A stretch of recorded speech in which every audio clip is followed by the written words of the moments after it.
Hey everybody, how's it going? This video is a continuation of the Neo Geo AES manual viewings. I did a few of these videos a few years ago, and of course I had stopped, so I figured let me resume this, also because I recall a YouTube member, I think it was Silverwings21, had mentioned, was talking about the Neo Geo manuals. He did a viewing for a game he had purchased, Samurai Showdown. And it had got me thinking, I should continue this because I hadn't gone through all the manuals that I have in my library. So I'm going to show you 5 games, and the first one is Ghost Pilots. I'll give you a little bit of a close-up of what the manual looks like. It's one of the earliest Neo Geo titles. Ghost Pilots is an overhead shooter that is very similar to 1942.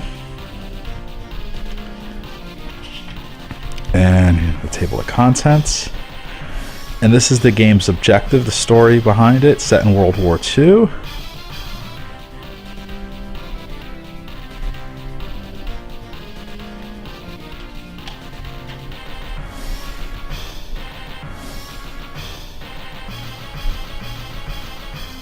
We have a few screenshots of the game. Of course, the early manuals were in black and white. I think it wasn't until around the end of the Neo Geo cycle, I think when Sengoku 3 came out, I think it was like the first AES manual that was in full color. Here are the game's controls. Very simple control scheme. Just one button to attack your main weapon and another button to fire your special weapon.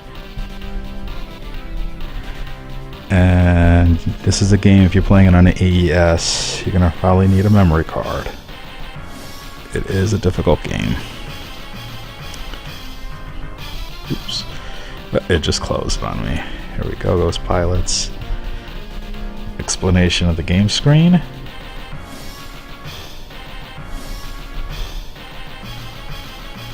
And then when you start your game, you have a choice of different bomb types. And then the further along you progress in the game, you'll get to select again with different types of bombs available. And then we have some graphic art right here. Or some manual art, I should say. Okay, let's move on to the next page. And then we have the items that you could pick up. Now, Ghost Pilots is limited in terms of power-ups. The only ones you could collect is one that boosts your main weapon, another that increases the number of bombs, and a 1-up. Unfortunately, there's no power-up to boost your speed, which kind of puts you at a disadvantage in this game because your character's plane doesn't move very fast, and your plane sprite is pretty big. So it makes you an easy target. Okay, so here are the different bomb types.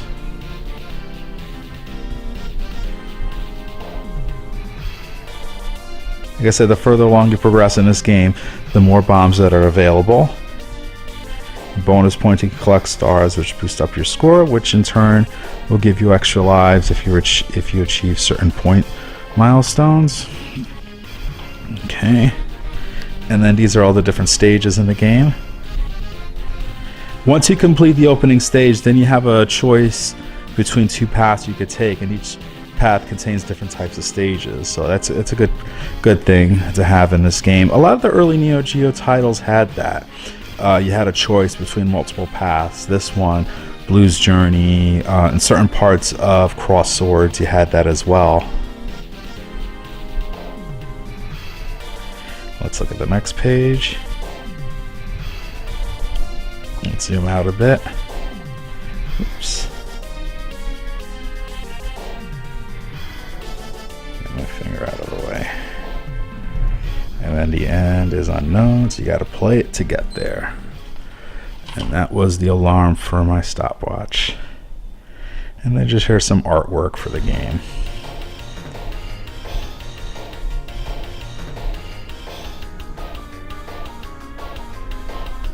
And here's your characters. Player of 2-player game.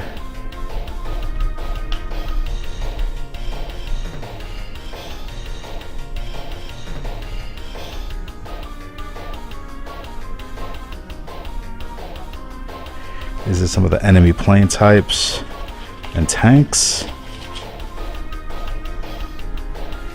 or the types of enemies and bosses that you encounter throughout the course of the game. Typhoon, Wasp. More of the bosses that you'll fight. Sidon, Gringo. Some more screenshots. And then we're at the end. A lot of the early Neo Geo titles had the reference to the Neo Geo rental system in the back of the manual. Of course, Neo Geo did have a rental unit of this before the AES came out. So that is Ghost Pilots. Let's zoom out. All right, so now we're going to move on to the next game. And that is Super Baseball 2020, one of 3 baseball games released for the Neo Geo. This one was developed by Palace, released in 1991. So let's get into this. This is a pretty cool baseball game. Definitely alters the rules of traditional baseball. Set in the year 2020, it has a futuristic theme to it. Incorporates a lot of technology, robots, and like in Baseball Stars, the rosters in the game combine a mix of male and female players with robots as well. Some teams are exclusively robots, others it's a mix of everything. And explains the rules of the game. Got some artwork. The controls are fairly simple. You know, a button to hit, to steal bases, to bunt, call a timeout. And I believe the game saves, I think every inning. Yeah, every inning your game is saved. Batting screen when you're fielding. So I'm going to get into what really makes this game different compared to a regular baseball game. Call a timeout. And then when you call a timeout, you can substitute a hitter, runner, or you could power up your team. The way you power up your team in this game is you earn money, and you earn money by doing things like getting base hits, striking out batters, getting an out, stuff like that, and you accumulate money to purchase power-ups for your players. Very, very, very interesting concept. I like that. You know, it's something different. You have the league selection. And you can pick your team. Each team, of course, has their strengths and weaknesses. And you can pick your starting pitcher. Got some more artwork here.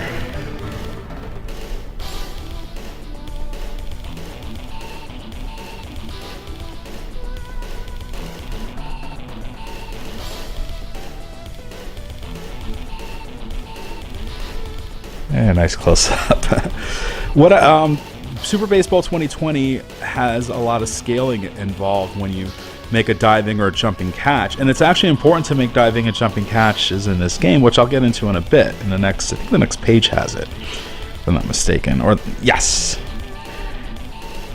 if you make a jumping catch, you get $1,000. If you make a diving catch, it's $1,500. A standard out is $800. So that's the reason why you want to make those special catches, not only just to take advantage of the graphical capabilities of the Neo Geo, but it'll earn you more money. And of course, the most amount of money you can get is for a Grand Slam, which gets you $10,000. And then the next page shows you, how you can power up your player. You improve your batting, your fielding, your pitching, or upgrade your character to a robot. Now, power-ups in this game don't last forever. After a while, your power-up breaks, and you'll see different types of animations that show it, which is pretty cool. I like that there's many different types of animations in this game that shows like your player tiring out, or your robot's about to explode. You see a lot of that. Here you got a robotic player. Lucky player.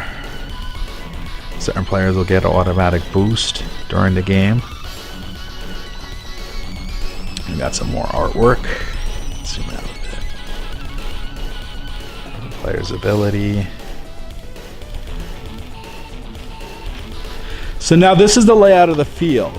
Now in Super Baseball 2020, foul territory is only the area behind the first and third base line. So the rest of the area is fair territory, but in order to hit a home run, you have to hit it to dead straightaway center field. Anywhere else, the ball will deflect off the outfield stands and back into play. So the rest of the field, the stands are covered in glass, so the ball bounces off of that. And then on top of that, there are certain markers on the field that indicate a jumping zone and a stop zone. Now, what happens in a jump zone, if you stand in an area, you can jump to retrieve a fly ball. And a ball stop zone means that a batted ball, if it lands in that area, it'll come to an immediate halt. That way the ball won't bounce and get away from you. And then throughout the course of the game, there are what they call crackers are laid out across the field.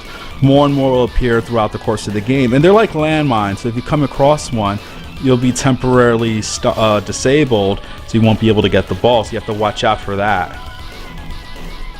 Okay, and then we're gonna go in this. The last few pages goes over the rosters and all their statistics, the individual player stats, and the team strengths based on pitching, fielding, hitting, and chance. And then you have the American Dreams, which is a common name in the Baseball Stars games. I mean, this is not a Baseball Stars games, but it does take some bits from that. Okay, and then there's more artwork. And, oops, we're at the end. The Neo Geo system doesn't make reference to the rental system here. It was only like the first few games that came out that did that. So now we're going to get to the manuals that have the dog tag on them. And first is Art of Fighting. And we're going to show you something really interesting in the Art of Fighting manual.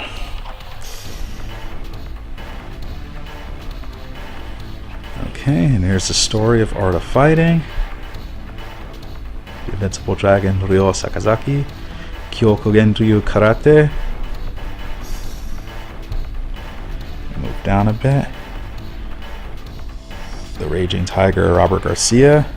Of course, the plot is that Ryo's sister Yuri is kidnapped by some mysterious, kidnapped by Mr. Big and Mr. Karate. And so him and his friend Robert go out to find out where she is. And of course, when Mr. Karate is defeated, it is revealed that he is the father of Ryo and Yuri. Yes, I gave it away. I think it's just so easy to find out. Anybody that's a Neo Geo fan knows that. And here are the controls.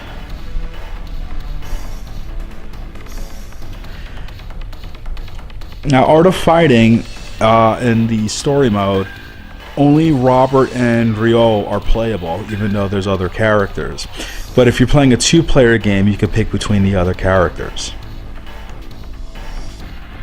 Here in versus mode, 8 main characters.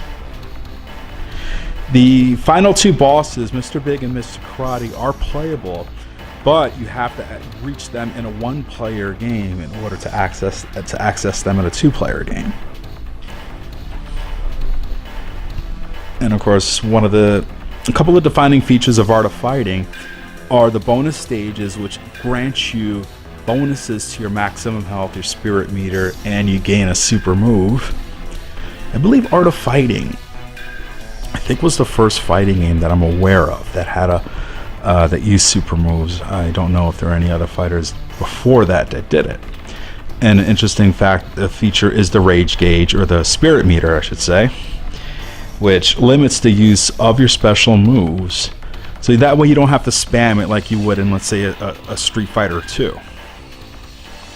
And each special move uses different amounts of your spirit meter, and when your meter depletes, the effectiveness of your special move weakens.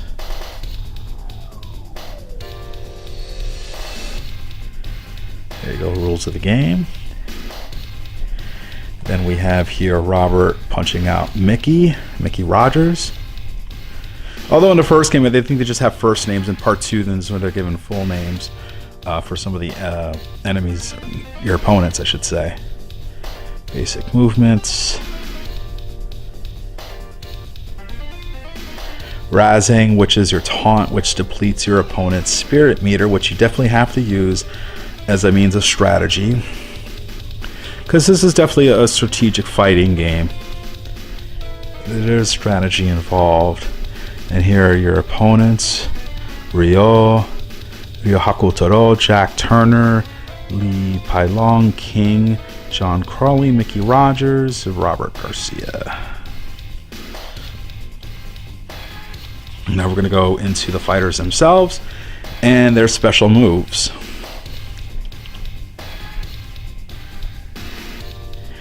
Now Robert and Ryu they actually have another special move on here, Rising Uppercut, which is not shown on here.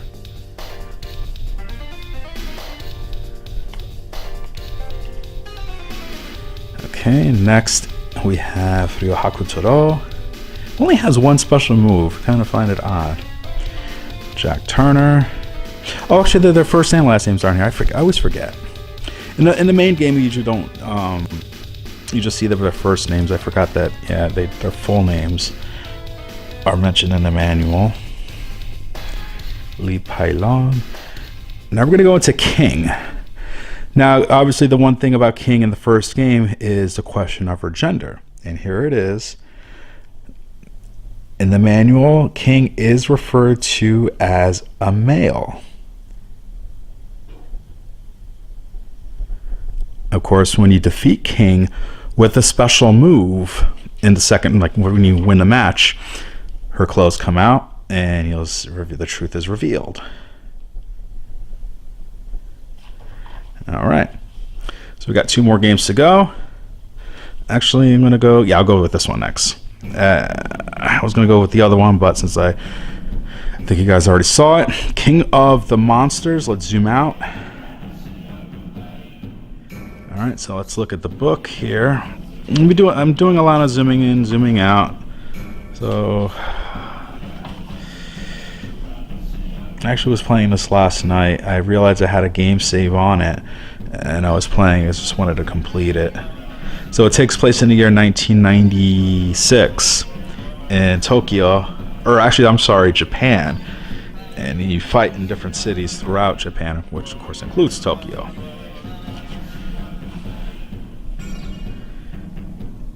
In-game contents, simple stuff. The game's controls. And this, of course, for King of the Monsters is a wrestling game.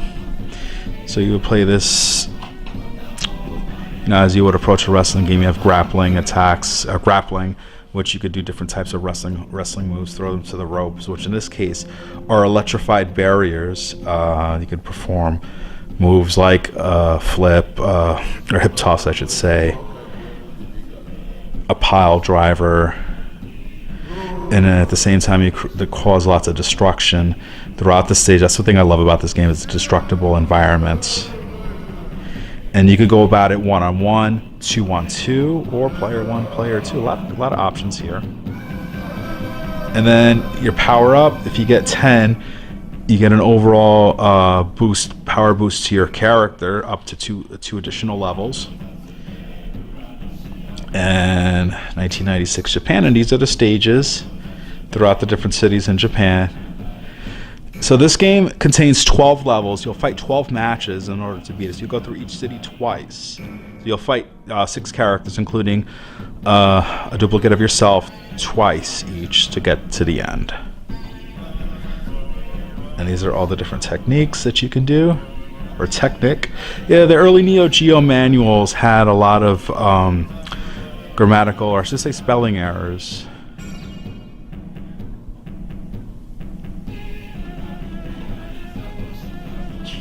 Okay, let's move to the next page. And we have some art. Okay, I just realized I accidentally hit the stop button on there, so it was a brief interruption. I do apologize for that. Okay, I was trying to zoom out and I hit the stop button by mistake. And these are the characters. Many of these, of course, are based on Godzilla, King Kong, Astro Guy.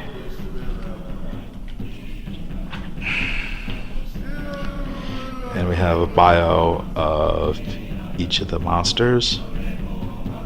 Oops, let me zoom out. Sorry about that. Zoom in a little bit.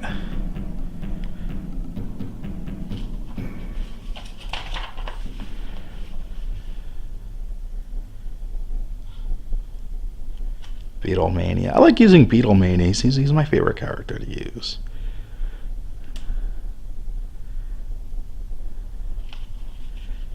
And then we're at the end of the King of the Monsters.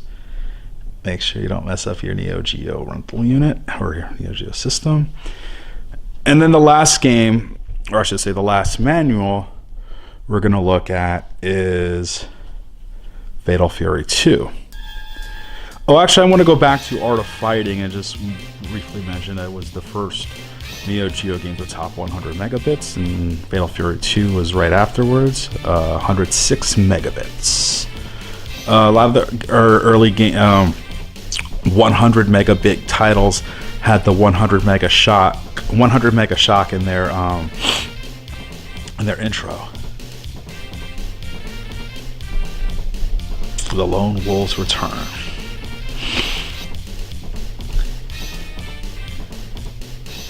And this one has like a nice opening comic, which is pretty funny.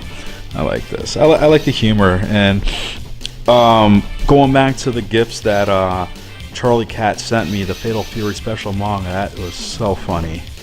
It had me cracking up. And you got some humor here. You got Billy Khan. What do we got there? Big Bear. Power Wave. Joe. Terry. Andy.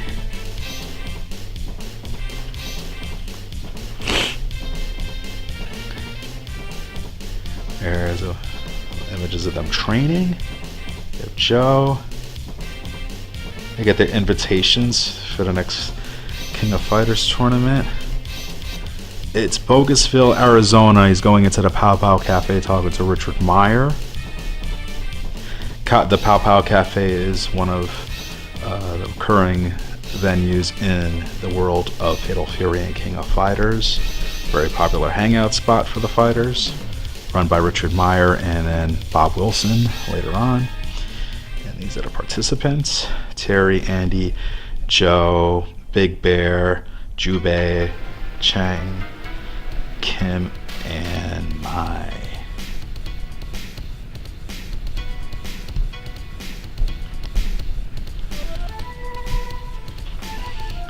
And then we have the special moves.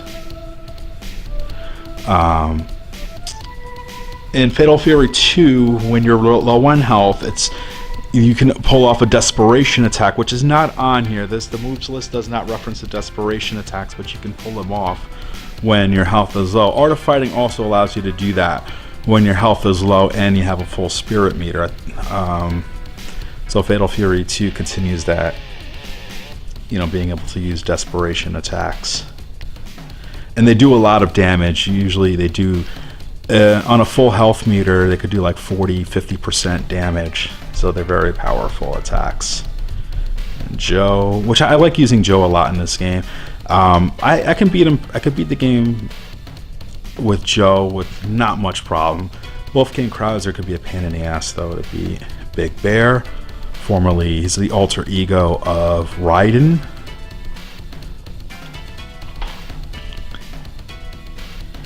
Here we got Jubei Yamada. He throws his little rice crackers. I like his stage with the destructible paintings. And we have Chen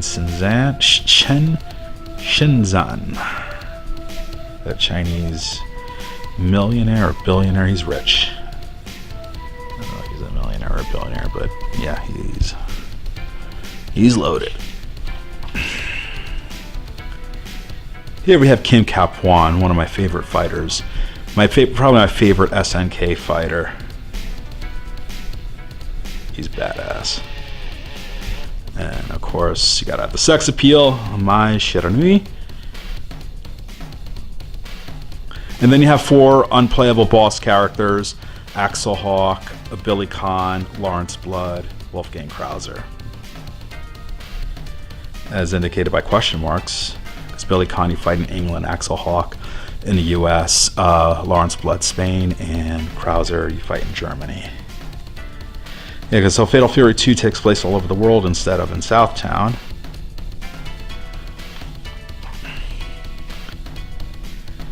And the rules of the tournament.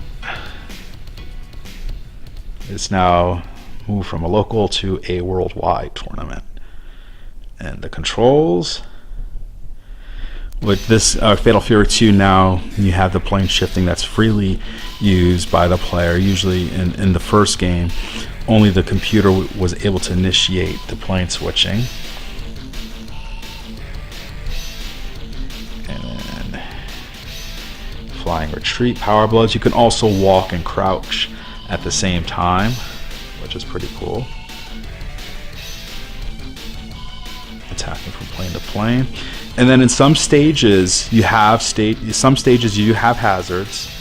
Like for example, in Kim's stage, if you time it right, there's somebody in the back plane that rides a scooter. If you knock into him, that causes extra damage. Also, Axel Hawk stage with electrified ring ropes, and Lawrence Blood stage with the bulls. Starting your game. Choose your difficulty. Player select, memory card. We got Big Bear. And then you got your bonus stages. Instead of arm wrestling, you're destroying stone pillars. Which you go through in two bonus stages, and they appear in both planes. You have to do plane switching to destroy them. Continue. You get limited continues in the AES. And then we're almost to the end. I want to show you something really funny. And this is basically basic care of your system and memory card, not to get it wet, how to format it. Basic rules to take care of your system. Game cassettes, they're referred to as cassettes. I like this part right here. Some Fatal Fury 2 trivia. Mai was a man. So I guess in the initial creation of Mai, they initially wanted to make her a guy, a ninja master, but then they changed things up and made her a woman. And then here's Jubei. I like that last paragraph at the end. He's basically putting out like a personals column. They say he's like, hey, if any ladies are out there, I'm available. All right. So that is Fatal Fury 2, and that is the conclusion of my Neo Geo manual viewings. We have Fatal Fury 2, we had The King of the Monsters, Art of Fighting, Super Baseball 2020, and Ghost Pilots. I hope you enjoyed, and I'll see you next time.